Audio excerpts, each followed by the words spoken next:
was a beautiful, educated girl in Pravod, a little hamlet in central India.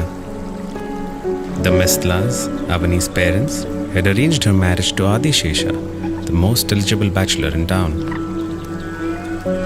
Avani was upset because her parents had to pay such a huge dowry to marry her off. She couldn't see her father bowing down in front of anybody. As Avani walked to the mandap, all she wished for was that they had asked for her consent. The emotionless Adi tied the Mangal Sutra without any hesitation. Avani bowed her head and surrendered to the moment. The ceremony was over in a flash. Avani embraced her father one last time. Adi held Avani's hand firmly and walked her away from the mandap. The Mistlas bid her goodbye with tears in their eyes. Guru Tai, Adi Shesha's mother, gave Avani a hard time in the Sayan home. Despite the hardship, Avani performed the daily duties of the Sayan household with a smile.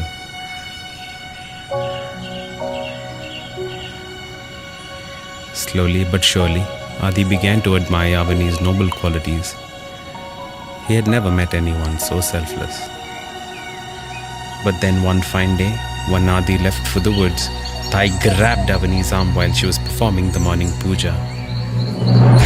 "This is not how it's done," Tai snapped, causing Avani to drop the Aarti thali to the floor.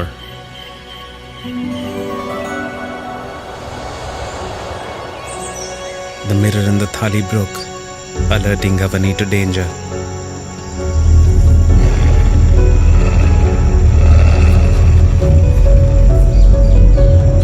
Avani ran to the forest in search of Adi, who was being stalked by a hungry mother wolf. Avani spied her husband inches away from the foaming mouth of a ravenous wolf. A surge of courage gripped her lean body. Pushing Adi aside, Avani leapt forward and stabbed a dagger into the wolf's neck, twisting it till the wolf fell over, dead. Adi Shesha hugged Avani, thanking the Almighty for blessing him with such a selfless and loving wife. She had saved his life by risking hers. Avani had pleaded with Adi not to tell anybody that she had killed the wolf. Adi's pride meant everything to her. Back at the Sayan home, celebrations had begun. A proud Guru Tai thought her son Adi had killed the wolf in an act of bravery. As time passed, Adi started helping Avani with her everyday chores. On one such morning, Avani felt dizzy and collapsed. Adi rushed to her and sprinkled water on her face. Avani opened her eyes and sat up with a smile. "I think you're going to be a father soon," she whispered. An overjoyed Adi couldn't restrain his emotions. He leapt in the air like a little child and screamed with joy.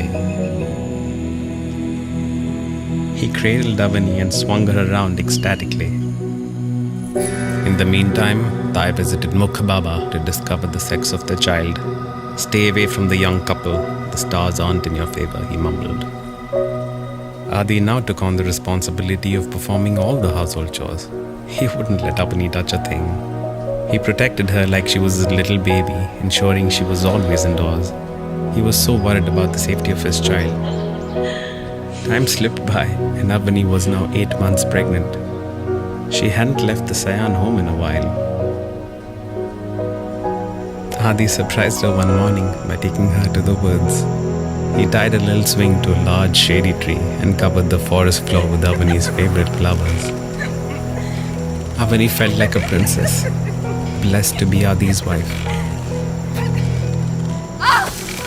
Suddenly, a surge of pain gripped Avani, causing her to fall to the ground.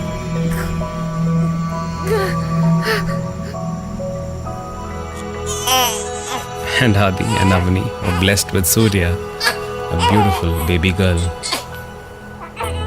An excited Adi and Avani went to Tai to seek blessings for their newborn, but Tai was in no mood to bless the child.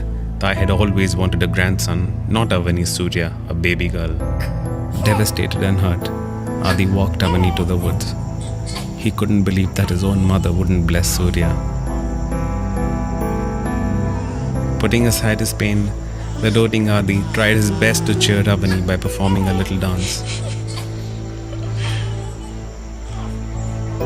It was a hot day and Avani started to feel thirsty. "I'll get some water for you," said Adi lovingly. While Adi went to the river to fetch water, Avani rested under the shade of a sprawling tree, protectively snuggling baby Surya. Meanwhile, the evil Thai ordered her men to grab Avani and kill the child. Before Avani could react, the men pounced on her, trying to snatch Surya from her arms. But the courageous Avani punched the men and protected her child like a soldier. She was willing to do anything, stop at nothing, for the safety of her child. Figuring she'd found her best opportunity for escape, Avani slipped into the woods. Battered and bruised, she ran to protect the life of her child. It was a long chase, but there were too many of them.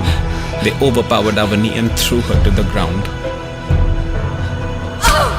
Avani put up a hard fight, but Thai grabbed Surya from Avani's slender arms. Adi was captured by Thai's men and thrown into the dungeon. Thai put baby Surya on the ground and raised her gigantic foot to stamp the baby's skull. It was a girl child after all. But in a quiet moment during the chase, Avani had hidden behind a rock and replaced baby Surya with sticks and stones.